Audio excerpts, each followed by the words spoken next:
भाजपा हटाओ, संविधान बचाओ। भाजपा हटाओ, देश बचाओ। भाजपा हटाओ, आरक्षण बचाओ। भाजपा हटाओ, नौकरी पाओ। भाजपा हटाओ, संकट मिटाओ। चुनाव शुरू होते ही ऐलान कर दिया है कि अगर उत्तर प्रदेश 80 हराओ का नारा दे रहा है, अगर उत्तर प्रदेश 80 हराओ का नारा दे रहा है, तो बिहार भी पीछे नहीं है। 40 हराओ का नारा यहां से भी निकल करके जा रहा है। और अगर यूपी और बिहार मिलकर के 120 सीट हरा देंगे तो भारतीय जनता पार्टी का क्या होगा? मैं अभी सुन रहा था, हमारे कम्युनिस्ट पार्टी के नेता ये कह रहे थे कि समुद्र मंथन हुआ था कभी। समुद्र मंथन हमारे सभी लोगों को पता है। समुद्र मंथन के दौरान क्या हुआ है, लेकिन इस ऐतिहासिक मैदान में मैं कहना चाहता हूं कि 2024 में संविधान मंथन होने जा रहा है। एक तरफ वो लोग हैं जो संविधान बचाना चाहते हैं, संविधान के रक्षक हैं, और दूसरी तरफ वो लोग हैं जो संविधान के भक्षक हैं, संविधान को खत्म करना चाहते हैं। मैं जब बिहार आया हूं आपके बीच में, जब मैंने अखबार उठा करके देखा तो एक युवती ने जान दे दी। एक बेटी जो परीक्षा में दे करके आई थी, क्योंकि परीक्षा को रद्द कर दिया गया, पेपर लीक हो गया, जिसके कारण उसने आत्महत्या कर ली और कहा कि मां बाप से मैं माफी मांगती हूं। यह उत्तर प्रदेश में एक घटना नहीं हुई है। उससे पहले भी कई नौजवानों ने, जिनको नौकरी नहीं मिली,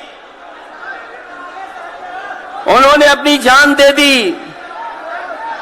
जिस देश से मैं चुन करके आता था, वहां भी एक ब्रजेश पाल बेटे ने, हमारी आपकी उम्र से कम उम्र, उस नौजवान ने पढ़ी लिख ली डिग्री जो थी, उन डिग्रियों को जला करके और आत्महत्या कर ली।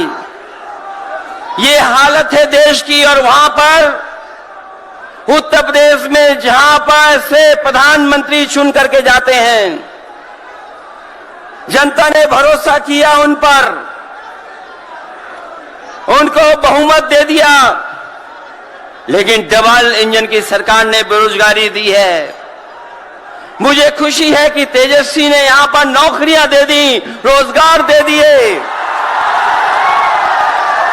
और हम तो वहां 60 लाख बच्चे जिनको पेपर नहीं लिख पाए, उनका हिसाब किताब लगाते हैं।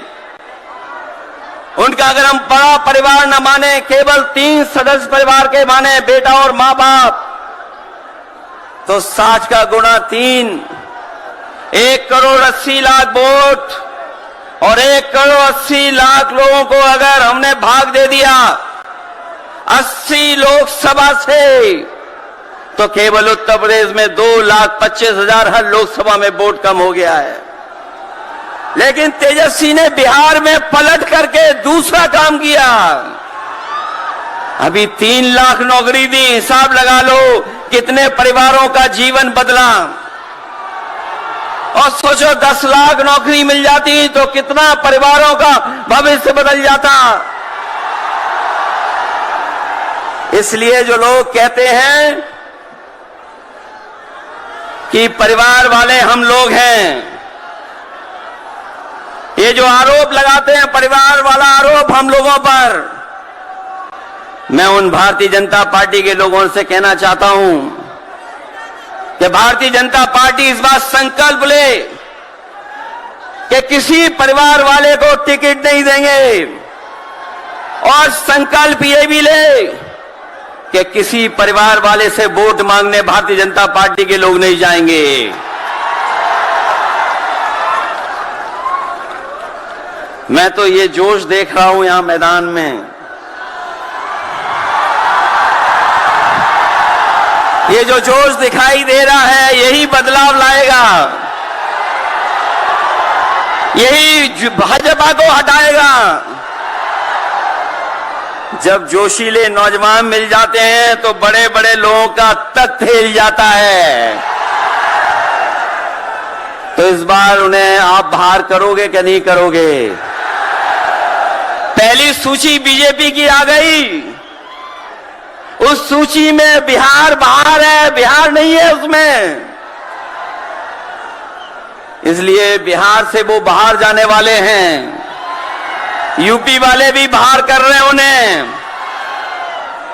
इसलिए मैं आप सबका धन्यवाद देता हुआ और आदरणीय लालू प्रसाद यादव जी का मैं विशेष धन्यवाद दूंगा कि जो इस रैली में पधार करके न जाने कितने लोगों का मनोबल बढ़ाने का काम कर रहे हैं। न केवल यूपी के लोगों का, बिहार और देश के लोगों का मनोबल बढ़ा रहे हैं। और जो तकलीफ और परेशानी उन्होंने जीवन में देखी है वो राजनीतिक देखी है। ये राजनीति की वजह से तकलीफ और परेशानी है। मैं अभी तेजस्वी जी को सुन रहा था, उन्होंने कहा कि एक एजेंसी आ गई।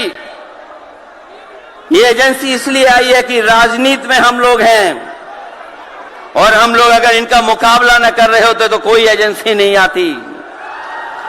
उन्हें डर है कि ये ताकत मिलकर के, ये गठबंधन बन करके उनको हटाने का काम करेगा। इसलिए मैं आपसे कहना चाहता हूं, 120 हटाओ, देश बचाओ। भाजपा हटाओ, संविधान बचाओ। भाजपा हटाओ, देश बचाओ। भाजपा हटाओ, आरक्षण बचाओ। भाजपा हटाओ, नौकरी पाओ। भाजपा हटाओ, संकट मिटाओ। मैं इन्हीं शब्दों के साथ मैं सभी लोगों का बहुत बहुत धन्यवाद और आभार प्रकट करना चाहता हूं, इस उम्मीद और इस भरोसे के साथ कि जब कभी हम लोग अगली बार मिलेंगे तो ये डबल इंजन की सरकार बाहर होगी, यूपी से लेकर के बिहार तक भारतीय जनता पार्टी बाहर होगी। बहुत बहुत धन्यवाद आपका।